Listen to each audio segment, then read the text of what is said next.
Voyager vous laisse d'abord sans voix, avant de vous transformer en conteur.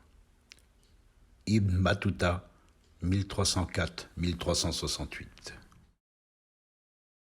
إن السديد يسرد سكتيتو جوت الياسمين نختين جديك نختين جديك اللي تشين. Là où tu vas, te souviendras-tu du parfum du jasmin, de la rose ou de la fleur d'oranger? يسرد كيد السلكم وضون سرغيد بلاد السندماني سكيد. Te transportera-t-il ici sans que tu saches d'où tu viens?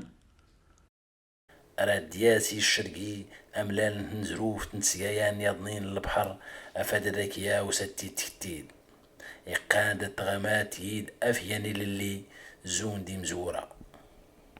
Le Chergui apportera le sable du désert de l'autre côté de la Méditerranée pour t'aider à le garder en mémoire. Tu dois rester un homme libre, comme tes ancêtres. Il t'accompagne chaque jour, comme je t'accompagnerai quand j'aurai quitté ce monde. Mais, le plus important, n'oublie jamais tes rêves, où que tu ailles. Ces mots d'adieu étaient ceux d'Amastan Zakour, lorsqu'il avait accompagné Lassène, son petit-fils, au bateau. C'était la première fois que la mer et la Seine quittaient Alès depuis leur arrivée. Pour l'occasion, Idir avait nettoyé l'intérieur du tube Citroën. Ne restait qu'une odeur métissée d'abricots, de cerises, d'ail, de carottes et de tout ce que la terre produisait à cette saison. En montant dans le fourgon, la Seine se rappela leur arrivée, ce premier voyage sur les genoux de sa mère dans ce pays si différent, sans sa famille, ses copains, sans les dromadaires et surtout sans la mer. Le premier jour s'éloignait, comme si l'enfant appartenait déjà un peu aux Cévennes, avec ses odeurs, ses bruits, son climat. Ils longèrent d'abord le Gardon, quittèrent rapidement les faubourgs de la ville, et la route commença à se rétrécir, puis à tourner autour des montagnes pour replonger dans les vallées. Autour des fermes isolées, des murettes cultivées accompagnaient le relief des collines.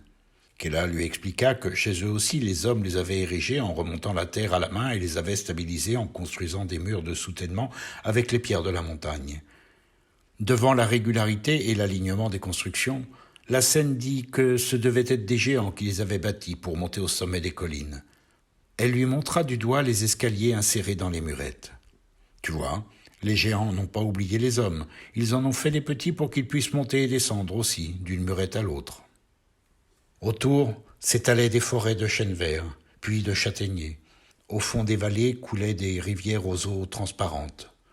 La Seine voulait tout attraper du regard, tout entendre, tout respirer. Parfois bousculé par un virage un peu plus sec que les autres, il sentait les bras de sa mère le retenir. Cette aventure lui apportait à chaque instant un plaisir nouveau, tant qu'il avait ses parents près de lui. Lorsque le cousin coupa le contact, le moteur hoqueta 2 fois avant de s'arrêter, et le silence put revenir enfin. Un silence plus grand encore les accueillit hors du fourgon, une quiétude joyeuse. Malgré l'inconfort du véhicule et de la route, ils étaient ravis d'être là, devant l'immensité du paysage, des collines en enfilade sous un ciel d'azur, goûtant cet air pur empli du parfum des plantes, de la terre et des roches chauffées par un soleil généreux qui ne brûlait pas. Ils étaient loin de cette terre minérale et aride qu'ils avaient arpentée il y avait peu de temps encore, mais elle possédait la même force, la même pureté intacte. Son histoire, certes différente, était présente dans tous ces éléments naturels ou bâtis. Des hommes y respectaient leurs traditions, y nourrissaient leurs familles, y menaient leurs troupeaux, y cultivaient leurs arpents de potagers et de vergers. Chacun resta muet, bousculé par la majesté du lieu et le souvenir récent de ce qui ne pourrait jamais être remplacé. Les regards se perdaient dans les brumes de chaleur lointaine.